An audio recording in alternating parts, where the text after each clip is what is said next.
Aerion Brightflame is considered by most to be the main villain of A Knight of the Seven Kingdoms or the Hedge Knight novella, but hear us out. Stop listening to Dunk the Lunk and Egg for a second and listen to the facts, because by the end of this video, you'll see that Aerion Brightflame was justified in everything he did. That's exactly right. This man is innocent. Maybe not innocent wholesale across his life, but across the crimes he's accused of within this novella or Knight of the Seven Kingdoms Season 1, he's completely innocent. First off, we can just toss away the accusations made by Aegon V. We can just toss those to the side. We know from the novella, they didn't really make a point of this in the show. In the novella, we know he's a liar. He's notoriously a liar. He exaggerates, tells little white lies, little fibs, exaggerates situations. I wasn't a stable boy. Yeah, Shut exactly. Dude, we see it on screen. His whole life is a lie. I don't have blonde hair. I don't have hair at all. I'm naturally bald. It's like, liar, dude. He said that. That's a quote. Drowning the cat. There's no evidence he even had a cat, first of all. This whole situation where he sneaks into the bed with a knife, puts it up to Aegon's penis and threatens to cut it out. Are you serious? Does that sound like something that any brother would do, even a dick, like bully brother?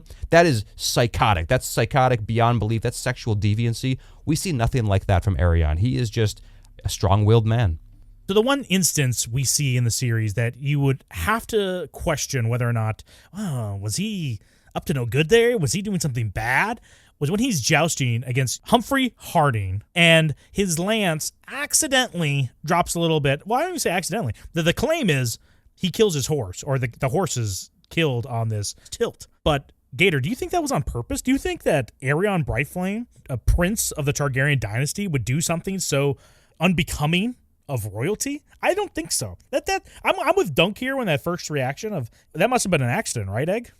Well, this is like one of these situations where you have to decide. You have to pick your team. Is Aerion like this kind of incompetent, overzealous, overconfident in himself because of his royal status person who isn't that skilled? Or is he so skilled that he is able to precisely pinpoint the kill spot of a horse, you know what I mean?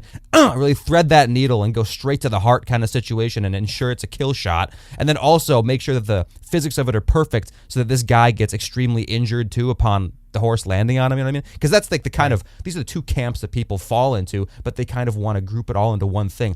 Like Aerion, he's not even that good of a fighter. He doesn't deserve to be where he is. It's all nepotism. It's all whatever. But then at the same time, he's this mastermind that's blowing through the competition with schemy tactics. It's like, make it make sense. I don't think there's any reason to think that he did this on purpose, other than people like Egg poisoning the well, who already has this like laundry list of lies built up against him. I'm not sure whether or not Egg maybe believes his own shit that he's spewing, right? He might not. Either way, it's creating this false premise that has absolutely poisoned the well of this guy. Why would you assume that he did this on purpose?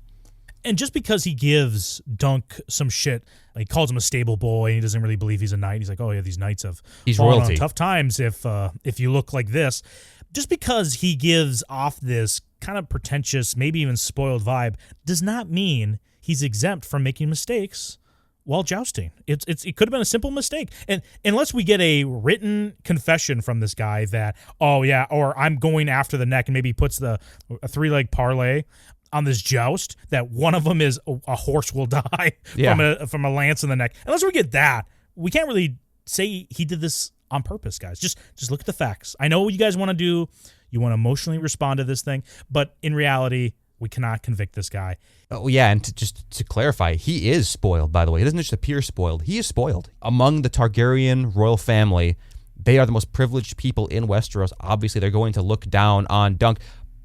But what does that have to do with anything? It's the personality does not necessarily correlate with the act in the way that you want to see it. If we get one of those AI analyses where like a person can look at their smartphone screen and then the AI can detect where your eyes are looking on the screen. Have you ever seen those? If we can see that for Aerion Brightflame, like we get a little POV inside of his helm and we see, okay, I'm looking at where his pupils are looking. It's toward Humphrey Harding. And then suddenly we see in that moment, that pivotal moment, his eyes change and look directly at the horse's kill spot. And then his lance glides there immediately after. It's like, okay, I could see that maybe because now we're getting this kind of biological. Yeah, maybe. But in the situation as we have it, dude, I just think he's not that skilled. Did you see how twinkish he was? This guy is not strong whatsoever. You think he can hold up a lance? I don't think so. Yeah, it's getting heavy. Also, like you said, his eyes drift down to the neck of the horse, and maybe we can come to the conclusion that he was aiming for that. The whole reason why Dunk misses his shot on Aerion, at least we get in the books, is he's distracted by Aerion Brightflame's sigil. Good point. He's looking at it. For all we know, the neck on this horse is just so distracting to Aerion. He's like, what the hell's going on with that thing? Like, he should take that thing to the doctor. He should take that horse to the doctor. He's not even taking care of his horse. Oh, no. Oh, I hit it. I hit the horse. Right. And you can't play it off like I was looking at the neck of your horse and accidentally hit it. Because now they're going to, put 1 and 2 together, and they're already doing that anyway. So the main crime, though, that he is accused of, that he is looked down upon, is the breaking of Tanselle Too Tall's fingers as she was conducting anti-Targaryen propaganda. What's the right way to put this that is the most accurate depiction of what was happening? Because saying that Aerion broke this puppeteer's fingers just for shits and giggles because he had like a opening in his schedule would be inaccurate. But I do believe there's something more accurate of how he views the events and actually what happened, because again, we don't get a POV of this situation.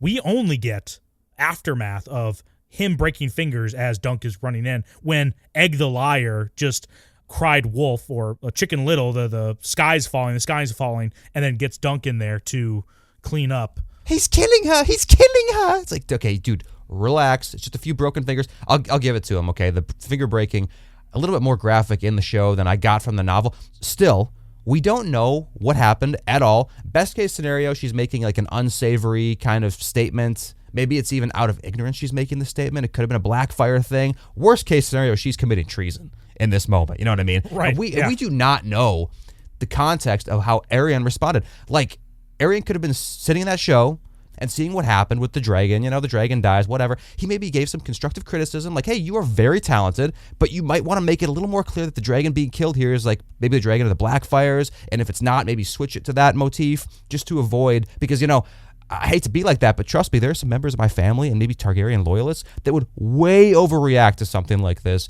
and only see the negative.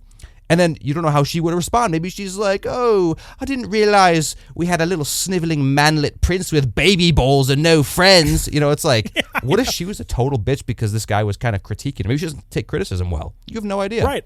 She might have given him the double, birds, the flicking him off.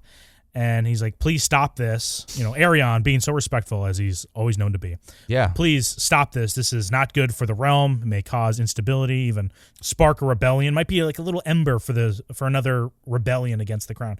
And she goes, you want me to stop? Stop this. And she brings up both of her middle fingers.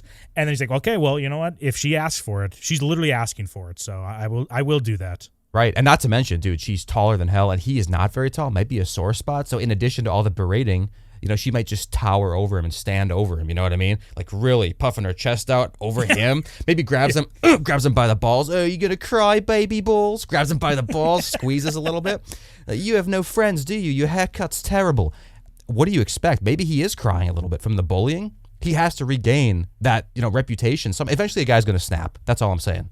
Right. And as an entertainer on her end, she needs to read the room better. Don't do this when Targaryens are coming around. Also, you don't have enough in your catalog to rifle through to figure out, hey, what play should we put on while the Targaryens are around versus when they're not around? It's not a good look. It just do something else. Bad look. And speaking of bad looks, the final thing that I've seen a lot of people complain about that I don't think is really a valid criticism of this guy at all is him trying to obfuscate or, sneak his way out of a trial by combat with Dunk. And I don't understand this. Again, Aerion is not very large. He's not very strong.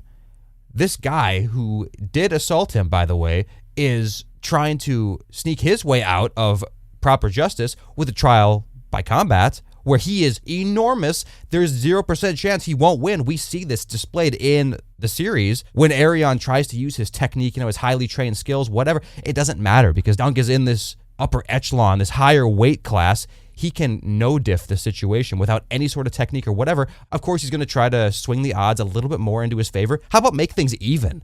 What's wrong with making things even? It's not like when he heard that Lionel was going to participate and all these people, it didn't dishearten him. You know what I mean? It wasn't like, oh shit, this didn't go according to plan. No, not at all. He's just like, okay, yeah, that is what it is. I'm still pissed at this guy because he disrespected me, but at least it's a little more even now. I mean, am I crazy here? No, you're completely right. And the whole reason why it became a trial by combat to begin with is because Dunk escalated it. Aerion just kind of followed his lead where, hey, we're going to escalate even more. Why would I want to put myself at a disadvantage in a trial because some person I'm against escalated it, right? So I might as well just escalate even more and, put myself back in the advantage. It's just strictly business. It's nothing personal. I just want to win, so I have to have the advantage. Well, it's not only that, too. It's not like Trial of the Seven is some unheard of thing. It's never been done before. This is one of the highest honors, like one of the coolest spectacles in Westeros. He did a service to not only himself, but the Seven Kingdoms. And you know what? Thinking about it, too, the Trial of Seven, if Tanselle was truly innocent of everything she did, then she would have stood tall next to Dunk in the Trial of Seven and actually would have fought there. But instead, she ran away because we know she is guilty as Dornish sin. Hey, thanks for watching this video. Be sure to subscribe if you want to see more content like this and smash that like button. Or not. We don't care.